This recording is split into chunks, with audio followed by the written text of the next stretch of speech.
নমস্কার, আমি ডক্টর রাজীব মুখার্জি। এখনকার টপিক ওষুধ ছাড়া প্রেসক্রিপশন নাকি প্রেসক্রিপশন ছাড়া ওষুধ।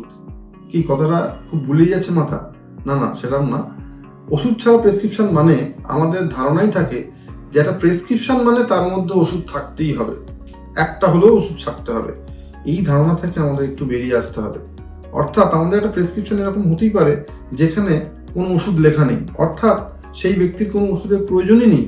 সুতরাং সেই প্রেসক্রিপশনটায় কোনো রকম ওষুধ নাই থাকতে পারে এবং সেখানে আমাকে জোর করে একটা ভিটামিন লেখা বা একটা অ্যান্টাসিড লেখা, এরকম প্রবণতা থেকে দূরে থাকতে হবে। এবং শুধু তাই নয়, এরকমও হয় যে কন্টিনিউয়াল, অর্থাৎ যা ওষুধ চলছে সেই ওষুধটাই চলবে, এরকম করে হয়তো একটা পেশেন্ট 2 বছর 3 বছর 4 বছর ধরেও চলছে। ডাক্তারবাবুর কাছে আসছেন, ডাক্তার বলছেন হ্যাঁ এই ওষুধগুলোই চলবেন, তাকে পরীক্ষা নিরীক্ষা করে। সেক্ষেত্রেও আমাদের অনেক সময় মনে হয় যে ডাক্তারবাবু তো নতুন কোনো ওষুধই লিখলেন না, বা কোনো রকম ওষুধ ছাড়াই একটা প্রেসক্রিপশন হলো কি করে, সেরকম যেন আমাদের মনে না হয়। এরকম প্রেসক্রিপশন হতেই পারে। সুতরাং ডাক্তারবাবু দেখানো মানেই যে ওষুধ লিখতে হবে বা নতুন কোনো ওষুধ লিখতে হবে বা ওষুধের পরিবর্তন করতে হবে, সেরকমটা নয়।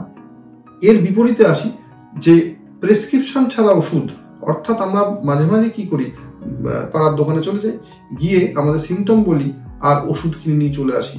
অ্যান্টিবায়োটিক, ব্যথার ওষুধ, এরকম ভুড়ি ভুড়ি ওষুধ আমরা খাই, কিন্তু যেটা কিন্তু একদমই বিজ্ঞানসম্মত নয়, স্বাস্থ্যসম্মতও নয় এবং বেআইনি কাজ। তাই প্রেসক্রিপশন ছাড়াও কিন্তু ওষুধ নেওয়া কিন্তু একদমই শরীরের পক্ষে ক্ষতিকর। এবং আমরা প্রচুর কেস পাই যারা এরকম বারবার প্রেসক্রিপশন ছাড়া যারা ওষুধ নিচ্ছেন, অ্যান্টিবায়োটিক, ব্যথার ওষুধ বা বিবিধ ওষুধ, তারা কিন্তু লং টার্মে অনেক রকম ক্ষতির সম্মুখীন হন। তাই ওষুধ ছাড়া যেমন প্রেসক্রিপশন হতে পারে, কিন্তু প্রেসক্রিপশন ছাড়া কিন্তু ওষুধ কেনা উচিত নয়। নমস্কার।